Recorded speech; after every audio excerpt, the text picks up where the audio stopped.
Hello everyone. And welcome to Chameleon Conversations. I'm Chris. And I'm Desiree. Today we're going to have a conversation about date night. Woohoo! Date nights. Who are they for? You, right? Yeah, always the woman. It's always completely about the woman's needs. There is a quote out there that says, happy wife, happy life. Can't even say it. No. That's so wrong. But I do see a lot of couples kind of do that. It's one-sided a lot of the time, and that can't be the case. Yeah, it's not just about the wife's happiness, it's about the husband's too. I think American society has really focused on wife's happiness is the most important, and the husband's is just like an afterthought, or like it's just not as addressed. Yeah, it's always portrayed in movies and in culture, like to romance the woman, to give her these fantastical dates that are always spectacular. Mm-hmm. But it really is about both partners' happiness. Otherwise, it doesn't work. Mm-hmm. I think a lot of people, when they do date nights, kind of gear it towards the woman. What would she like to do? What would she like to, or the other way around. Sometimes it can be one-sided toward the man, going to the same restaurant that he likes over and over and over again, you know, and the wife's like, I've mentioned multiple times, I would love to try something new. The real reward is when both parties are happy. How could you do that? To figure out how to do that, I believe we first need to identify what is a good date. Absolutely. A good date is not about how much you spend. A good date is not about extravagance every single time. I personally believe that a good date simply requires effort, intention, and a little creativity. And also intimacy, the connection between the two. Yeah. As we said before, it's something that should be for both people's enjoyment. So whether you take turns like every week, or you can take a day and separate it into two parts, or if you enjoy the same thing, doing that same thing together. Yeah, and it could be the mix of all of them just over the course of time. Mm-hmm. Another good point is if planning and executing this date really stresses you out or weighs on you, it's probably not a good thing. Just maybe rethink what your intention is and maybe try to reapply it to something a little different, or a smaller form of what you're trying to do, or something. Or communicate the expectation. Like, what is the expectation? And maybe communicating if somebody's expectations are set too high, which we can be guilty of. Definitely. Sometimes I think as people we can just even create expectations that we think that we need to meet.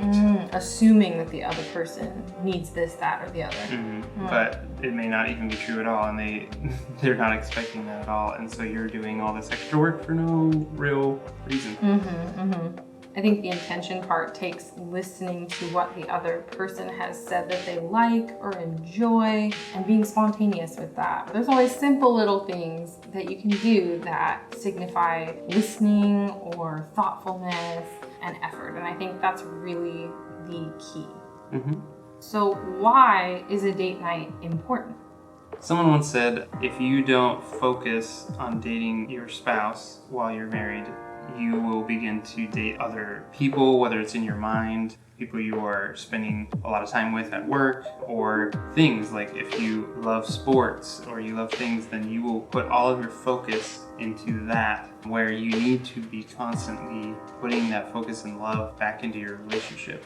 It's so easy in this day and age for us to connect with people, and that can be dangerous if you are lacking the intimacy in your own marriage. And it's so easy to seek that flattery outside of your relationship. It's honestly, it's easier because the person you're in a relationship with, they see the good, the bad, and the ugly. They see all of it day in and day out, and it's a commitment. And that's a commitment to continue growth. A daily commitment, So how often should you date each other?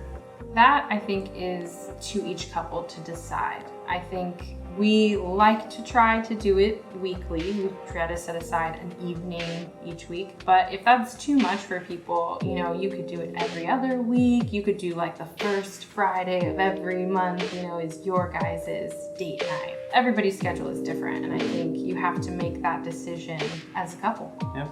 What are some dates that we love? One of our earliest favorite dates was grocery shopping, which sounds really silly and most people kind of give us funny looks, but it's true. When we were first married, we just loved grocery shopping and we would have so much fun. We spent time unplugged from our phones and we just got to talk and laugh and have a good time. It was an experience, even though most people it's a chore. Yeah, a lot of people I don't think would get on board with that one, but we had a good time. I don't know. We still have a good time grocery shopping. Yeah. I think one that we really like to do is go to a park or go out to the outdoors of some sort. Walk and spend time and talk and just spend time in nature. Yeah, I love our park dates or our outdoorsy kind of dates, going near water or things like that. It just creates an ambiance that we enjoy, that freshness, and it doesn't necessarily have to cost a ton of money aside from gas, like getting there. There are so many times that we just take what we've already incorporated into our grocery list and we make something from that we can pack to wherever we go. Sometimes we pick something up or purchase something specifically for the park date or the outdoorsy date or the picnic. Obviously, going to a restaurant can be nice. That's always a good one. Food is delicious, and if you go to places that you don't normally get to go to or go, it's just I think that's the key for us, is trying somewhere new, or we don't go out very often. Yeah. So that is special. I mean, there is something special about going to your place. Like if you have a place that you both enjoy and you can go and you maybe know the staff or whatever, but like us personally, we kind of like change and we like trying something new. Yeah. Even if it's not that good, you kind of laugh about it. Yeah, it's just an experience either way. Yeah, good memory. I love when we go to movies. It's just kind of extra special or different. Again, we can watch TV at home, we can watch movies at home, but there's something about going to a theater that we personally enjoy. Oh yeah, the popcorn and the food that you can. Whatever, we sneak them in. Yeah, but the popcorn and the soda and stuff for me, I don't know, it tastes different at the theater. It does. But the drive-in was really fun for me. I haven't done that in a really long time. I have a lot of nostalgia with the drive-in, so when we found that there was one open and we went to do that, it was just exciting, it's fun, again, it's different, it's like outside, and it's just a totally different experience. We really enjoyed that one. I'd say another one is board game night, or just game night. We have done many a night where we have a board game that we play together maybe a few times, or if it's a longer one, we just play it for a few hours. Just something where we're playing the game together, we're talking with each other, we're having a good time, and we're not, maybe looking at our phone the whole time or intermittently. That's always a fun one. Yeah, the key to a game night is that you're really engaging in it together. It does take away when you are still kind of on your phone, just for any date. Yeah. You shouldn't be doing that. Yeah, that's a good tip for any date. Another easy one is like preparing a meal together, like deciding on a specific type of meal that you want to try that maybe you have never cooked before. We like to do that with our cooking, be a little adventurous. Yeah.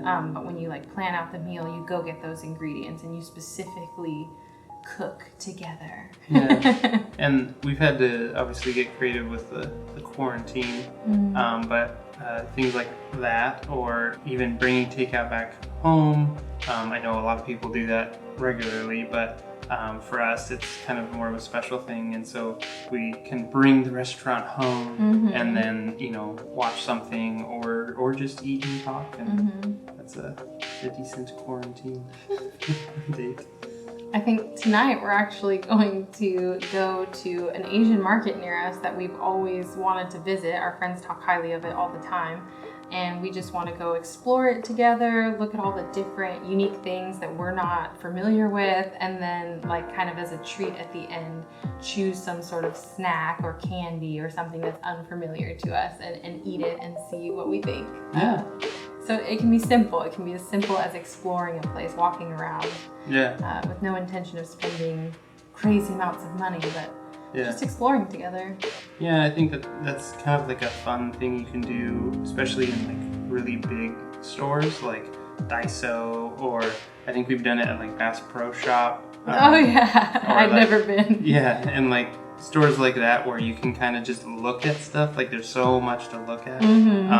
Another one that I don't think you've been to, but I've been to is like Camping World, where it's just like it's just huge stores, and like you can kind of like dream shop. Yeah. IKEA is great for that. When you just walk around and you go to each little display and say like, which one would you like, or what bed would you pick if you could pick, or let me guess which one you would pick. Yeah. That's so fun. And then you end in the little cafeteria area, and their food is amazing. Oh yeah, they have a good little restaurant. Yeah.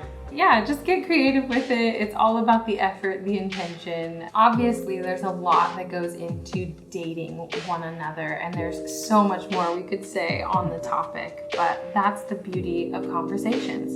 They never truly end. And we hope you continue this conversation and many more. All right, we'll see you guys next time. Love you. Bye.